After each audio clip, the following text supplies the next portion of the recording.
नाशिकच्या जागेबाबत महायुतीतला तिढा कायम असताना आता त्यात महंत अनिकेत शास्त्री यांनी उडी घेतलेली आहे। महंत अनिकेत शास्त्री हे अखिल भारतीय संत समिती धर्म समाजाचे महाराष्ट्र प्रदेश अध्यक्ष आहेत। ते भाजपच्या चिन्हावर निवडणूक लढण्यास इच्छुक आहेत। राज्य आणि केंद्र स्तरावर आपल्या उमेदवारीसाठी सकारात्मक चर्चा सुरू आहे असा दावा त्यांनी एबीपी माझाशी बोलताना केलेला आहे। येत्या 2 दिवसात आपण अर्ज भरणार असल्याचं देखील ते सांगतायत। त्यांच्याशी एक्सक्लुझिव्ह संवाद साधलाय आमचे प्रतिनिधी मुकुल कुलकर्णी यांनी।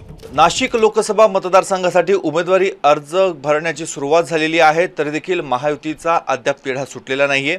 रोज शिवसेना, राष्ट्रवादी काँग्रेस या पक्षातून नवनवे नावं समोर येत आहेत। आता भाजपमधनं देखील एक नाव समोर आलेलं आहे, ते म्हणजे अनिकेत शास्त्री। महाराज, आपण उमेदवारी अर्ज भरणार आहात, भाजपकडनं आपण इच्छुक आहात, काय घडामोडी घडतायत, कोणाकडनं तुम्हाला आश्वासन आलेलं आहे? भारतीय जनता पार्टीचे पक्षश्रेष्ठींशी वेळोवेळी केंद्र सरकार असेल, राज्य सरकार असेल, या सर्वांच्या माध्यमातून चर्चा झालेली आहे। आणि माझे गुरुवर्य साक्षी महाराज, डॉक्टर सच्चिदानंद साक्षी महाराज हे स्वतः गेली 4 ते 5 वेळा खासदार आहेत। त्यांच्या विशेष प्रयत्नातनं आणि मध्यंतरी 15 दिवसापूर्वी रणजित सावरकरजी नाशिकमध्ये आले होते आणि त्यांनी सांगितलं की महाराज, आध्यात्मिक हिंदुत्वाबरोबर राजकीय हिंदुत्वाची जन्मभूमी ही नाशिक आहे।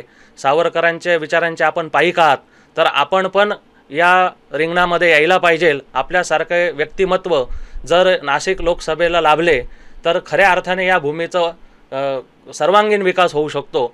तर अशा माध्यमातून अनेक हिंदुत्ववादी संघटनांनी सुद्धा आमच्याशी पत्रव्यवहार करून प्रत्यक्ष भेटून आम्हाला सांगितलं आणि आम्ही विचार केला की आता आपण पुढे यायला पाहिजे। एकीकडे हेमंत गोडसे इच्छुक आहेत किंवा इतर नवीन नावं समोर येत आहेत, आपण का इच्छुक आहात आणि आपल्याला तिकीट मिळेल याची शाश्वती किती वाटते? तिकीट मिळेलच याची शाश्वती आहे, म्हणूनच आम्ही पुढे आलेलो आहोत। आणि हेमंत गोडसे साहेबांनी सुद्धा त्यांच्या परीने खूप चांगलं काम केलेलं आहे।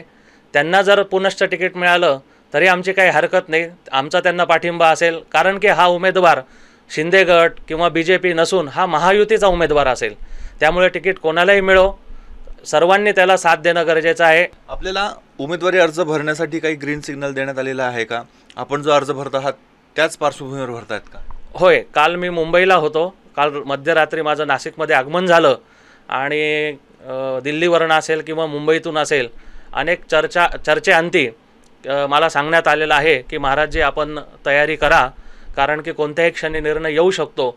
त्यावेळेस मात्र कोणत्याही प्रकारे अडचण किंवा अडथळा निर्माण होऊ नये, त्यामुळे आधीपासून तुम्ही पूर्ण तयारीत राहा। कॅमेरामॅन किरण कटारेसह मुकुल कुलकर्णी, एबीपी माझा, नाशिक। एबीपी माझा, उघडा डोळे बघा नीट।